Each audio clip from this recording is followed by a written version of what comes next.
Are you constantly worried about walking on eggshells? Like, what does this actually mean? It means that you're actually stepping through life worried about the response of the partner that you're with. The person that's in your life, you're unsure what's going to happen. Now, when we talk through walking on eggshells, like you're literally trying to step through life without cracking the fabric of that person's reality that's going to make a huge reaction, a huge blow up, a huge argument happen towards you. It's the kind of thing where you're not sure as you step into the house how his reaction is going to be. Is he going to be nice? Is he going to be mean?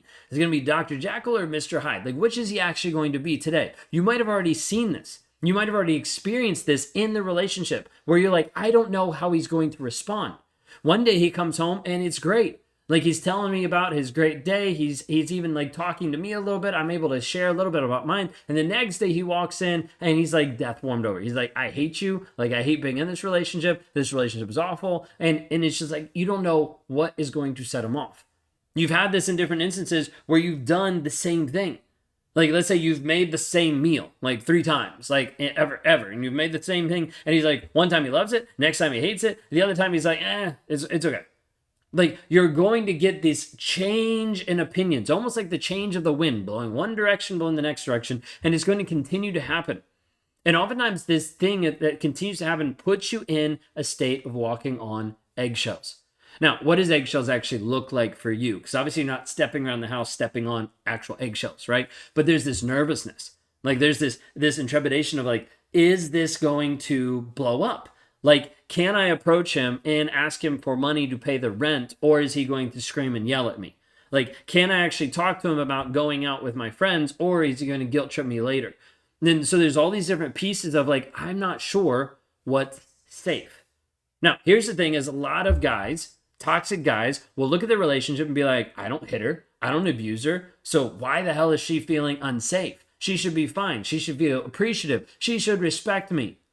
Guess what? It takes a lot more than a trained monkey to provide than it does for a man to actually show up real, raw, honest, vulnerable, showing consistent change. A lot of guys think that they've arrived at it. That they're like, I've figured it out. I can provide and I can come home and then everything else should be like all for me. No, like you're just being a lazy asshole at that point. Okay. Now, what I need you to understand is you'll get to the place where he will have this perspective of everything he's entitled to, everything's about him. And then you step in and you try to have a feeling, you try to have emotion, you try to communicate something, and you're completely disregarded. You're completely shut down. And then you're like, I don't know when it's safe. Now, remember, he's going to be thinking, I didn't hit you, so why would it not be safe? A lot of guys don't realize this emotional safety piece. And this emotional safety piece transitions into, hey, you're walking on eggshells. Like, you don't know what's going to happen. And this piece has probably led to this piece of nervousness or this piece of anxiety where you've even moved into having panic attacks of like, you don't know how he's going to respond. You don't know how he's going to act. You don't know what's going to transpire in the next couple minutes because of what's just been said. Like, there's this fear. Like, let's face it, you're in a relationship with someone else that you say that you love and that he says he loves, and you're afraid of them. What piece of love matches up with fear?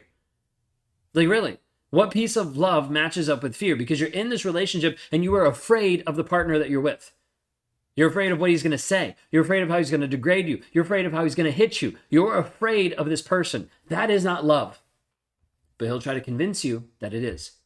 He'll try to convince you that this is the reality, that everybody has marriage problems, that you're struggling, and that's just normal. You just have to figure it out. You just have to communicate better. You need to get into your own counseling to figure out you so you can show up better for him. He'll blame everything on you. Like, there's so many things that will happen. Is this happening in your life right now?